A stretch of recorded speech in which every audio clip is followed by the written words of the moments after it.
வாழ்க வையகம், வாழ்க வளமுடன். அனைவருக்கும் வணக்கம். எல்லா குருமார்களுக்கும் வணக்கம். திருவண்ணாமலையில் வாழ்ந்த அனைத்து குருமார்களுக்கும் இது சமர்ப்பணம். நான் உங்கள் குரு யோகராம் பாபுஜி பேசுகிறேன். 10/7/2025 அன்று பௌர்ணமி வருகிறது. இந்த பௌர்ணமிக்கு இந்த இடம் தெரியுதா பாருங்கள். கிரிவல பாதையில் நமது ஆசிரமத்தின் வாயிலாக கிரிவலம் வரும் சிவபக்தர்களுக்கு மூட்டு வலிக்கு சூப்பு, மூட்டு வலிக்கு தைலம், குடிக்க மினரல் வாட்டர் குடிக்கிறார் பாருங்கள். பிடிச்சின்னு போகிறதுக்கு மூட்டு வலி சூப்பும் அதில் தான் காசுறோம். மூட்டு வலி சூப்பு, மூட்டு வலி தைலம், குடிக்க மினரல் வாட்டர். நடந்து வரவங்களுக்கு வலி தான் பெருசாக தெரியுமே தவிர பசி பெருசாக தெரியாது. ஆகவே நாங்கள் அன்னதானம் செய்வதில்லை.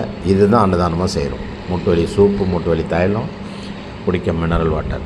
இந்த மினரல் வாட்டர் கேன் போடுறதுக்கு, மூட்டு வலி சூப்பு, மூட்டு வலி தைலம் செய்கிறதுக்கு உங்களால் முடிந்த உதவியை நீங்கள் தாராளமாக இந்த அன்னதான கூடத்திற்கு தர்மசாலைக்கு வழங்கலாம். எல்லாம் வல்ல இறையருள் உங்களுக்கு. நீங்கள் ₹1 கொடுத்தீங்கன்னா 10 ரூபாவாக உங்களுக்கு திரும்ப வந்து சேரும். அது இதில் எந்த மாற்று கருத்தும் இல்லை. கிரிவலம் நடந்து வரவங்களுக்கு குடி தண்ணீர் மிகவும் அவசியம்.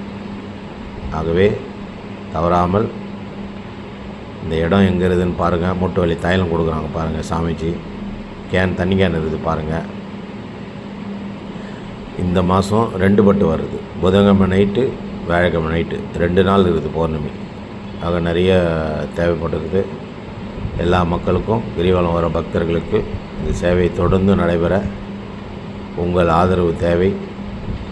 இறைவனிடம் அருளையும் மக்களிடம் பணத்தையும் கேட்க வேண்டும். பணத்தை படைத்தவன் மக்கள் தான். பணத்தை படைத்தது மக்கள் தான். அருளை படைத்தது இறைவன். அருள் தருவான், பொருள் தரமாட்டான். ஆகவே பொருள் தயார் பண்ணுவான், பொருளை உற்பத்தி பண்ணவங்கள்ட்ட தான் கேட்கணும். ஆகவே உங்களை கேட்கிற உங்களால் முடிந்த உதவியை இந்த அன்னதான கூடத்துக்கு செய்யுங்க. நன்றி. வாழ்க வளமுடன்.